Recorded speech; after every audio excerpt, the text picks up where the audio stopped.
Now it's time for some New York Mets baseball talk. Here's Gary Mack bringing you the latest news and analysis from Mets Nation and the world of baseball on another edition of Mets Musings. And hello and welcome to another edition of Mets Musings, episode number 233. And hello, everybody out there. Well, it's finally here. We finally hit spring training. And it's a great time of year. Everybody's got a chance to win a pennant, so everybody's optimistic. But for the first time in a long time, the Mets are truly optimistic, as they made it to the World Series last year. And everybody thinks that this could be this year that the Mets break through with that great pitching staff. And look, they've added some good hitting and hopefully fixed up their defense a little bit by adding Neil Walker and Asdrubal Cabrera and Yoenis Cespedes, of course.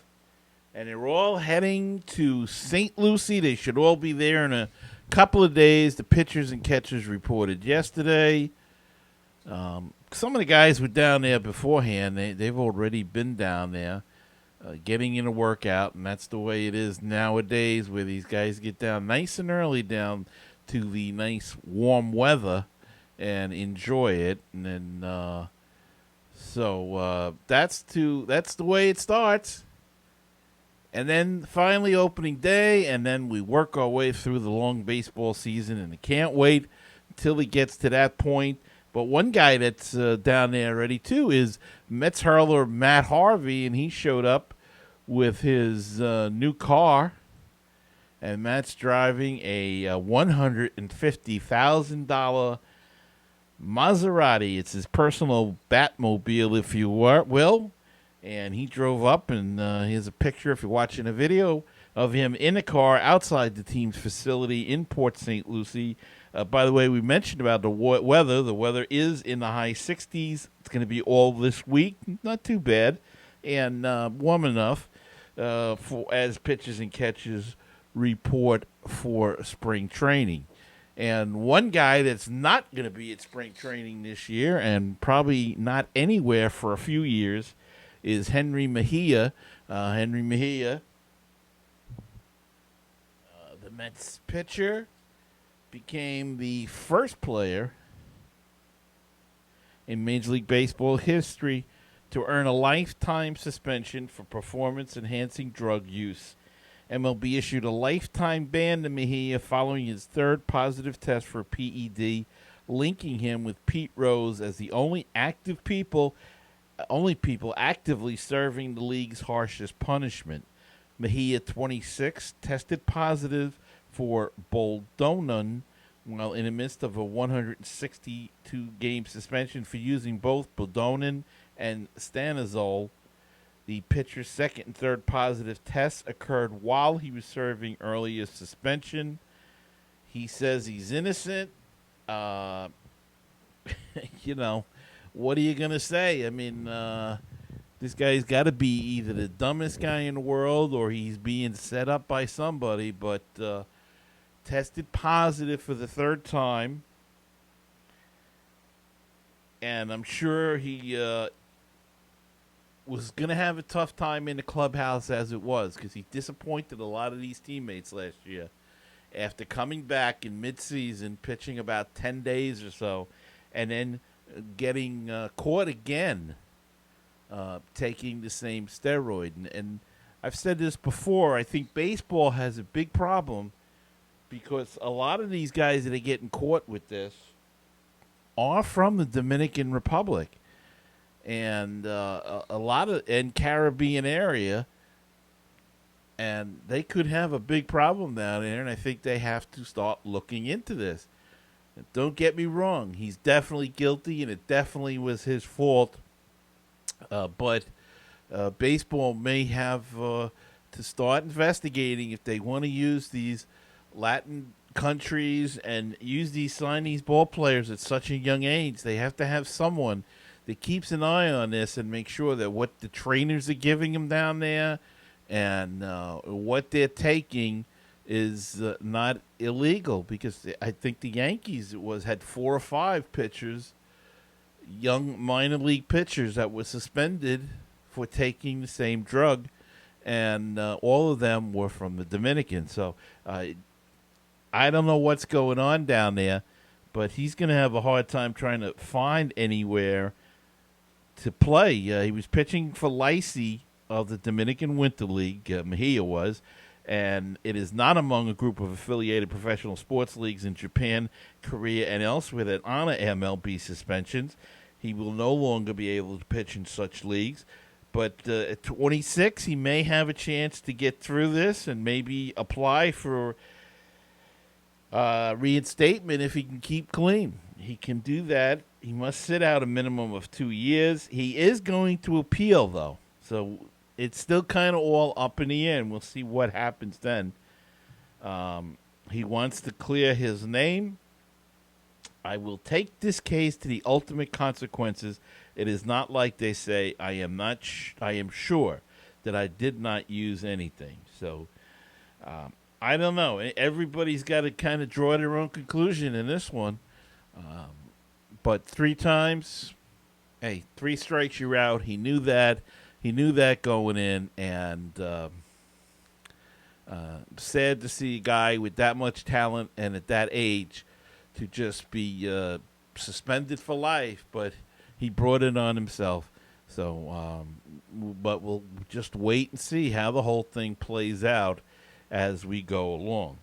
Now, this past Monday, the Mets, I tell you, they're having a tough time doing things right. They've had a great winter. I shouldn't say that. They did make some good signings, some good trades, but they tried this fan event thing called Spring Sendoff at Citi Field in honor of the team equipment truck heading down to spring training. And they had tours of the stadium, and they had some Ed Kranepool was there, and a couple other, I think, older players were there, and signing autographs, and they had something about free ticket vouchers. Well, for the most part, it seems to have been a major disaster. Not that it wasn't crowded. It was too crowded. It was packed. And, no, that's not really how it looked. They did get snow there. It wasn't quite the bad as that picture shows, but they did get snow at Citi Field. So they had cold weather, snow, and a lot of people showed up. And unfortunately, a number of people said it was disorganized, and they couldn't get through the crowds. They couldn't get the tour. They couldn't get to the players, and it was, all in all, not a good experience. Of course, there are other people that did get through the crowd and did get to see the older players and had a great time. So, I don't know, maybe they got there a little earlier, something like that. I guess you're going to have to get real early, especially since they're good now, the Mets, and they're winning. And so let's hope that doesn't discourage them from trying different things like this to get the fans involved with the franchise, because they really need to do more of this. I'd like to see maybe a fan fest thing over the winter, much like the Orioles and a number of teams. The Cubbies do it, and lots of other teams have a big weekend fan fest. And you buy a ticket and you can go, and there's autographs and all kinds of things. So maybe the Mets are going to start looking into something like that. Maybe this was the start of something along those lines, and that would be nice if we could get something going like that, sponsored by the Mets and hosted by them, and like that. It would work out very nice, I think. And they had the All-Star Fan Fest that went very well, run by MLB. So maybe they have to get something along that line, and just bring that into play. And hopefully they'll be able to do that in the future, and it'll work out better than this attempt that they made. But the truck is heading down, and the guys are heading down, so all is well, and baseball is right around the corner, folks, so just keep that in mind. All right, we're going to take a quick break, listen to some promos, and we'll be back after this. Hey, baseball fans and book fans as well. This is Frank Nappi, author of the Legend of Mickey Tussler series, inviting all of you to learn more about my protagonist, Mickey Tussler, an incredible pitching prodigy who has autism. Follow Mickey's journey as he captures the hearts of fans everywhere with his blazing fastball and indomitable spirit. Please visit Amazon or www.franknappy.com for more information. Hi, this is Paul. And this is Eric from the Talk to Contact podcast, a Minnesota Twins baseball podcast. You're listening to the best of baseball podcasts on baseballpodcast.net. Looking for great Cardinals talk? Then check out Conversations with C70. My name's Daniel Shoftaw, and I talk with some of the great bloggers on the internet today about their teams, but it always goes back to the Cardinals. Find the latest episode on my website, www.cardinal70.com, or at baseballpodcast.net.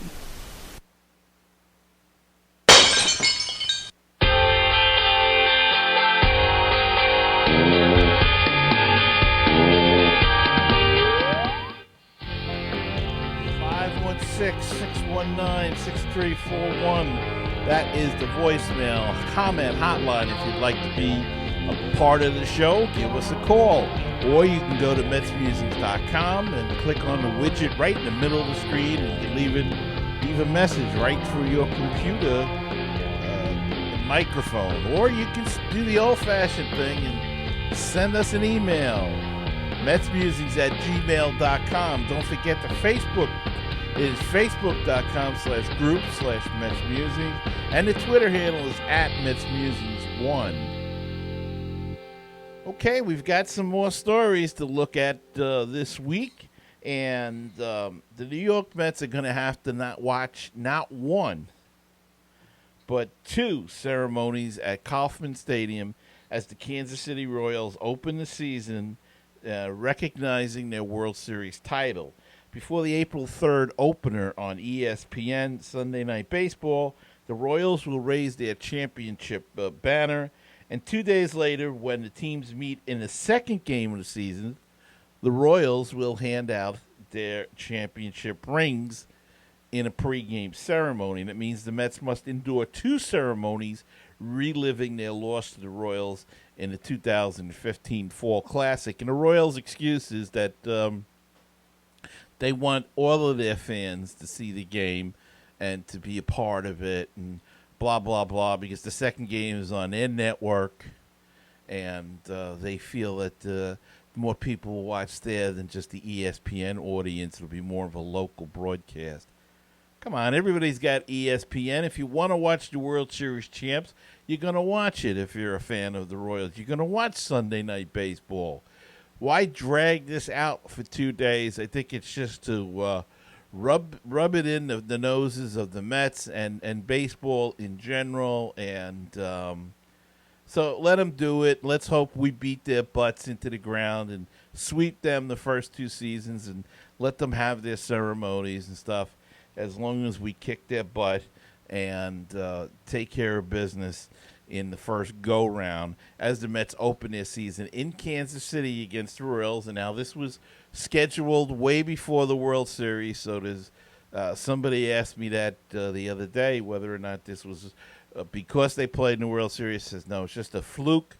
It just worked out that way, that they were scheduled to play each other, and just so happened that they met in the World Series, and that was that. And, of course, the Royals came from behind in 4 out of 5 games and beat the Mets. And, boy, what a shame. We could have won that series, folks. We had the lead in almost 4 out of the 5 games. We had the lead in the 8th inning. Actually, probably 5. Late in the game, 7th, 8th inning, and, look, the bullpen couldn't hold it. But we've shored up the bullpen. We've shored up the defense a little bit. And we definitely have more offense this year, though folks are worrying already about the offense. But that's why we got Cespedes. Everybody wanted Cespedes because they said we needed that big bat. Now they're still saying we need a big bat. Nobody's happy. Nobody gets happy. Just enjoy the game. Just watch the team, root for the team, and enjoy it. And if they're going to lose a game, they're going to lose a game. But just sit, enjoy it, and have fun. And if you go to the game, enjoy being outside after being cooped up in the winter, and enjoy the green grass and all that has to offer. So just enjoy it. All right, former Met and now a free agent, Ike Davis will head to another new team as he is signed with the Texas Rangers, according to a report from John Heyman of the MLB Network. Heyman tweets that he is receiving a minor league contract, which likely includes an invitation to big league spring training. And how the mighty have fallen. This guy was supposed to be the next Keith Hernandez, that it can hit for power. Didn't pan out, folks. Never a big Ike fan. I called for them to trade him a few years ago, and when he was here, he did leave. They eventually got rid of him. Gave the job to Duda. Duda has done the job. Ike Davis has done nothing since leaving New York. He had the 1 year he hit 30 homers. Everybody thought he was going to hit that every year. Hasn't repeated that. Hasn't even come close to that. And has bounced around. He's been with Pittsburgh, and I think he had a stint in Oakland last year, and now a minor league contract in Texas. I hope he gets his act together. Maybe he can. I think the problem was he was a spray hitter. He could hit it to all fields. He hit 30 home runs 1 year, and then he kept touting himself as a home run hitter, and the pitchers don't like that. And they got to him, and really hasn't done anything since then, hasn't really hit a large number of home runs, and really a shame. The whole career just collapsed, but sometimes that's what happens when your psyche tells you one thing and you're not that type of player. And instead of going back to being a doubles gaps hitter, he continued to try to hit home runs. Maybe somebody will get to him somewhere along the line and talk him into going back to the way he was, and maybe he can regain his stroke and become a major leaguer again. But he'll have to do it in the American League now, apparently, because he's going to Texas, and who knows, maybe he'll end up as a DH with some team. It's an extra hitter, and they always need that in the American League. So Ike Davis is going to the Texas Rangers. All right, let's take another quick break and be back right after this. Hi, this is the world-famous Mr. Brewtown of BrewtownSports.podomatic.com. You know, you can find us on Facebook, Twitter, and Google+, Brewtown Sports. You can also listen to the show at Stitcher.com, TuneIn.com, and iTunes.com. And we've got the new one. It's called BrewtownRadio.weebly.com, but the one that I'm most proud of being on is BaseballPodcast.net. It is the home of great baseball talk shows. Check it out, my show and all kinds of other programs all about Major League Baseball. So check it out. That's baseballpodcast.net, the home for great baseball talk shows. Are you a fan of the NBA and Major League Baseball? Would you like a sports show dedicated primarily to just that? Plus, we throw in a little fantasy baseball and basketball just for good measure. Featuring credentialed sports journalists, the guys who sit on press row, we bring you the stories that you want to hear. To check us out, please visit us at philnasons.com or on Twitter at FlashTennis31. The Phillies and Mets rivalry has never been better. Hi, my name is Rich Baxter, and I host Phillies Talk Podcast. I hope you'll join me, along with my co-host, James Jim Mulry, as we talk all about the Phillies all season long. That's Phillies Talk Podcast at fightinphillies.com. And now back to Gary Mack and this great edition of Mets Musings.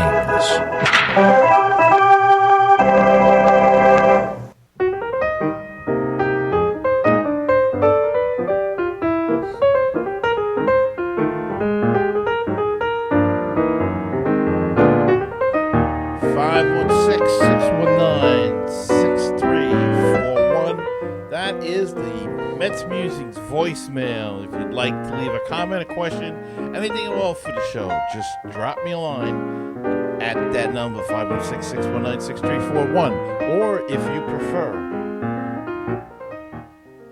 you can go to MetsMusings.com and leave a voicemail right through the computer using your computer's microphone, if you have one.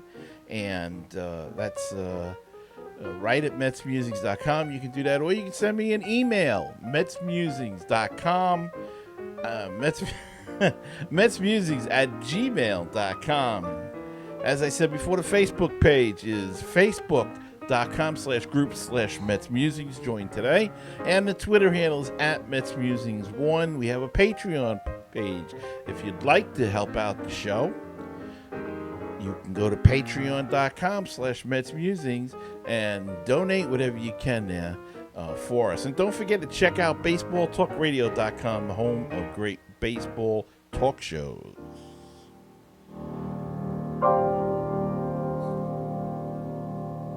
Okay, we got one more story left for tonight in this short version of Mets Musings, and that's about our Brooklyn Cyclones. You know, the Brooklyn Cyclones is the short A season team, minor league team of the New York Mets, and I do another podcast called Cyclones Fevercast, where we talk about the New York Penn League and the Brooklyn Cyclones. And they are going to open the 2016 season on Friday, June 17th. It is a short season, and they will once again be led by manager Tom Gamboa, who has been at the helm of the Cyclones in each of the last two seasons.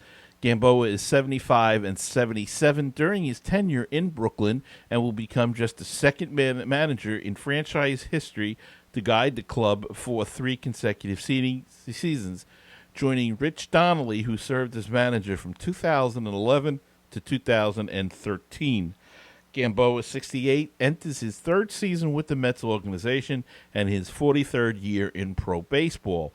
You might remember Tom. He was actually on Cyclones Fevercast, but he was one of the scouts that signed Billy Beane in the movie Moneyball. He played the role of the scout, so he's been in movies. He also was the coach that was attacked I think he was with Kansas City at the time. In Chicago, he was attacked, the first base coach.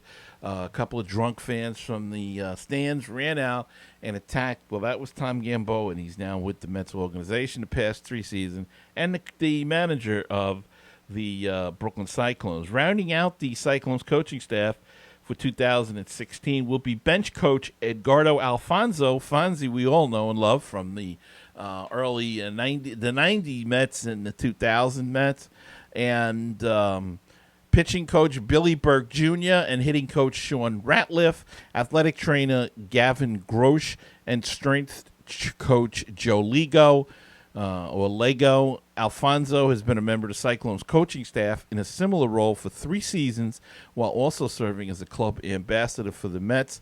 Fonzie spent 8 years of his 12-year major league career with the Mets and ranks among the franchise leaders in hits, runs, doubles, RBIs, and home runs. In 2000, the National League All-Star hit .324 with 25 home runs, 40 doubles, and 94 RBI, while helping the Mets reach the World Series for the first time since 1986. Burke Jr., 31 years old, will join the Mets organization and the Cyclones for the first time in 2016. He's a native of Chicago. He served as the pitching coach for the Independent League Frontier Grays in 2015 and was a special assignment scout for the Arizona Diamondbacks from 2013 and 2014. He began his coaching career in 2007 as the bullpen coach for the Brockton team in the Independent Can-Am League. Sean Ratliff, 29, enters his second season as a coach in the Mets organization after a 5-year playing career that saw him progress to Binghamton AA before an injury derailed his career. The native of Cypress, Texas, was originally selected in the 4th round of the 2008 MLB draft out of Stanford University. He began his playing career as a member of the Cyclones and hit .229 with 7 home runs and 22 RBI in 59 games with Brooklyn. He spent the 2015 season as the hitting coach with Kingsport of the Appalachian League. And I imagine he'll get some of those guys coming to Brooklyn this year, so there'll be no stranger to him. Gavin Grosh enters his fifth year in the Mets organization, his first as the athletic trainer for the Brooklyn Cyclones. The 28-year-old served in the same role for the Kingsport Mets in 2015 and for the Gulf Coast Mets in 2014. From 2012 to 2013, he was the head trainer at the Mets Dominican Academy. Rounding out the staff is strength coach Joe Lego, who enters his third season in the Mets organization, all in the same role with the Cyclones. So, there you go. Cyclones news, and we'll be getting that show up and running pretty soon, couple of months away yet, so we have time, but we're working on some good stuff for the Fever Cast, and I'll let you know when that comes out. Well, that does it for this edition of the podcast, and this edition is brought to you by all of our Patreon supporters.